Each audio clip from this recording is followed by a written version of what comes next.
दोस्तों, आज हम लोग रेसिप्रोकल लेवलिंग के बारे में समझेंगे कि रेसिप्रोकल लेवलिंग क्या होता है, कैसे किया जाता है और इसके करने के बेनिफिट्स क्या हैं।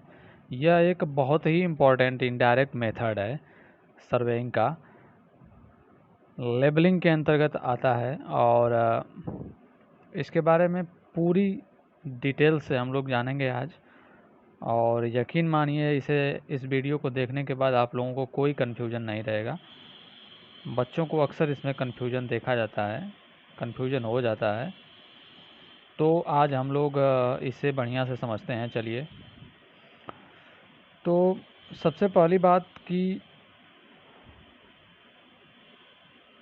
क्यों किया जाता है ये रेसिप्रोकल लेबलिंग किया क्यों जाता है, तो इसे हम आप लोगों को बता दें कि जब दो पॉइंट ऐसे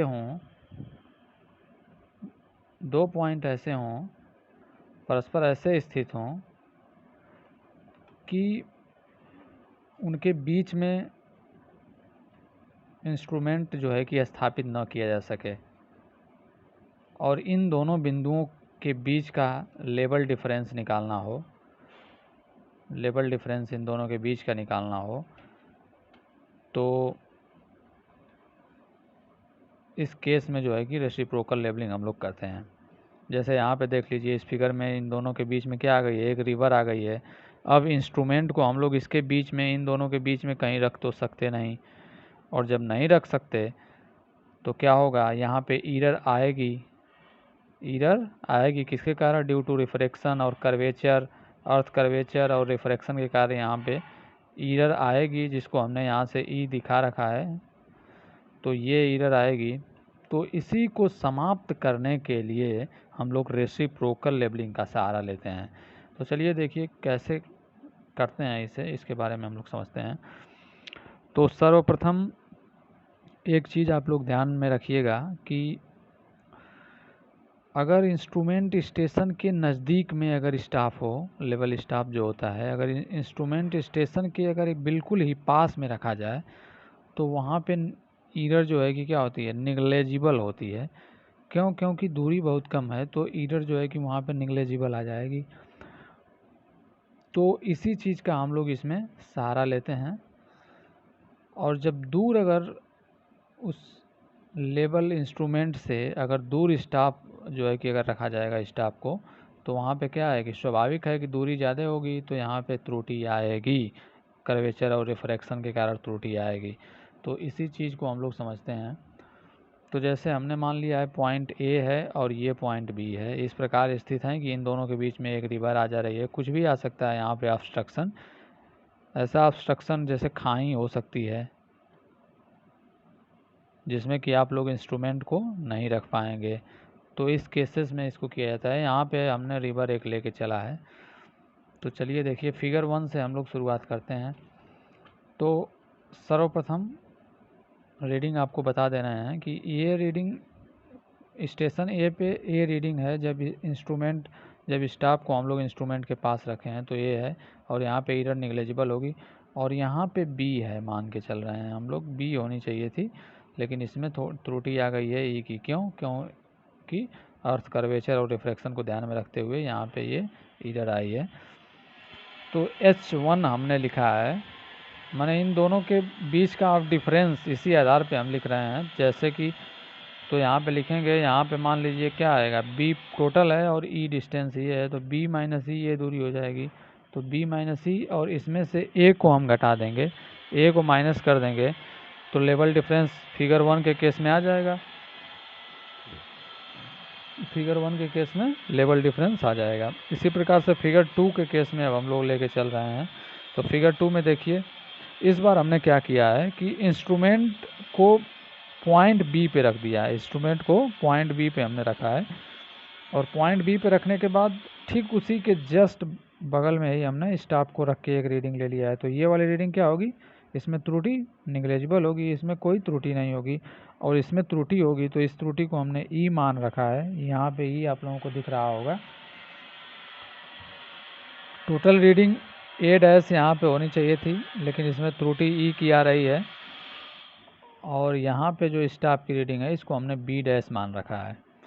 तो इस केस में हम अगर निकालना चाहें, चूँकि ये b का लेवल नीचे है थोड़ा सा a के, तो इसलिए हम b इसी में से घटा रहे हैं, इसी के पॉइंट b की रीडिंग में से जो स्टाफ रीडिंग आ रही है उसमें से हम माइनस करेंगे। तो ये b डैश है minus a dash minus e, माने a डैश पूरा था लेकिन e की त्रुटि आ रही है, तो इसको घटा दिए, तो यहाँ पे लेवल डिफरेंस पता चल गया। अब दोनों केसेस में हम लोगों को लेवल डिफरेंस मिल गया, दोनों केसेस में लेवल डिफरेंस मिल गया। अब क्या करेंगे, ट्रू डिफरेंस निकालने के लिए हमारे पास और कुछ नहीं है, दोनों का हम लोग एवरेज ले लेंगे। तो जैसा कि हमने यहाँ पे किया है h1 प्लस h2/2, तो यहाँ पे अब मान हमने पुट कर दिया h1 का, b minus e minus a, b minus e minus a plus b dash और माइनस a डैश, और इसको जो है कि ब्रैकेट को जब आप हटाएंगे हम लोग तो ये माइनस अंदर जाएगा तो ये प्लस हो जाएगा। तो यहाँ पे ये प्लस हो गया है, तो ये जब प्लस हो गया बटे 2, तो e से e क्या हो गया, घट गया, ये समाप्त हो गया। तो b माइनस ए प्लस बी डैश माइनस ए डैश अपान 2, ये आएगा b माइनस ए प्लस बी डैश माइनस ए डैश अपान 2, ये आएगा। लेकिन एक चीज़ अब आप लोगों को समझना यहाँ बहुत ही आवश्यक है, वो चीज़ ये है कि इसे याद करने में काफ़ी कठिनाई होती है। तो याद करने का ट्रिक एक आप लोगों को हम बता दे रहे हैं, इसको हमने अपने हिसाब से एडजस्ट कर दिया है। जैसे b डैश माइनस ए लिख सकते हैं कि नहीं, ये पॉजिटिव है और ये निगेटिव है, तो b डैश माइनस ए ये लिख सकते हैं, प्लस ये b है और माइनस ए डैश, ये b पॉजिटिव वाला और ये माइनस ए वाला, और ये 2। बस इतना करने से देखिए क्या इसका बेनिफिट हो रहा है। तो b डैश क्या था, यहाँ पे आप लोग फिगर में देख रहे होंगे कि b डैश ये जो था ये करेक्ट रीडिंग थी स्टेशन b पे। जब हमने स्टेशन b पे इंस्ट्रूमेंट को रखा था उस केस में b डैश क्या था, करेक्ट रीडिंग थी। तो करेक्ट रीडिंग में से a को हमने घटाया है, और ये यहाँ पे क्या है, इस फिगर में आप लोग फिगर 1 में देख सकते हैं, a जो है कि इंस्ट्रूमेंट स्टेशन a पे a जो रीडिंग है उसके पास में स्टाफ को रखने के बाद a रीडिंग आई है, तो ये भी करेक्ट रीडिंग थी। तो हमने करेक्ट में से करेक्ट को घटाया है, ये चीज़ आप लोग ध्यान में रखिए। फिर ये क्या था, b क्या था, b यहाँ पे फिगर 1 में b क्या था, b यहाँ पे जो है कि इनकरेक्ट रीडिंग थी, क्योंकि एरर इसमें आ रही थी कि स्टेशन b पे था, एरर आ रही थी, तो ये इनकरेक्ट रीडिंग थी। तो ये इनकरेक्ट रीडिंग b है, और माइनस a डैश हमने किया है, माइनस a डैश भी क्या है फिगर 2 के केस में, a डैश ये है और ये क्या है, एरर दूर वाले स्टेशन पे है तो इसमें एरर आ रही है, तो इनकरेक्ट रीडिंग ये है। तो इस तरह से हम इसको कह सकते हैं कि करेक्ट माइनस करेक्ट, और जो बड़ी वाली रहेगी उसी में से घटाना है हमको।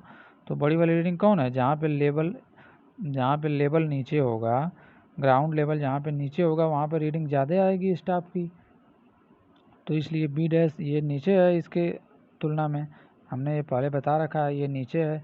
तो b डैश माइनस ए माने करेक्ट में से करेक्ट को हमने घटा दिया रीडिंग को, plus incorrect reading minus incorrect और बटे 2। तो इस तरीके से आप लोग इस फार्मूले को याद कर लेंगे, काफ़ी इंपॉर्टेंट है, और इस मेथड से आप लोग याद कर लेंगे ताकि कोई भी न्यूमेरिकल आए तो तुरंत आप चुटकियों में उसे हल कर सकें।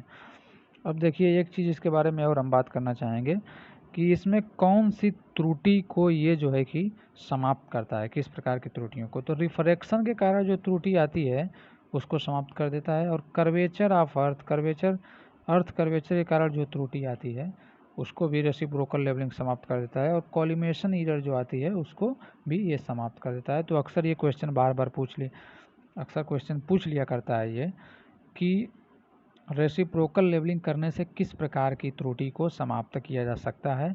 तो आप लोग इन तीनों को याद रखेंगे और अपने क्वेश्चन जैसे पूछेगा उस हिसाब से आप लोग आंसर को ट्रिक कर देंगे। तो आशा करता हूँ आप लोगों को समझ में आया होगा, काफ़ी इम्पोर्टेंट मेथड है, 1 से 2 बार वीडियो को देख लीजिएगा, उसके बाद बिल्कुल ये आप लोगों को कंठस्थ हो जाएगा। और कोई अगर इसके बाद भी अगर कोई आप लोगों को समस्या रहती है तो आप लोग नीचे कमेंट करके बता सकते हैं, उसका समाधान अवश्य किया जाएगा। धन्यवाद।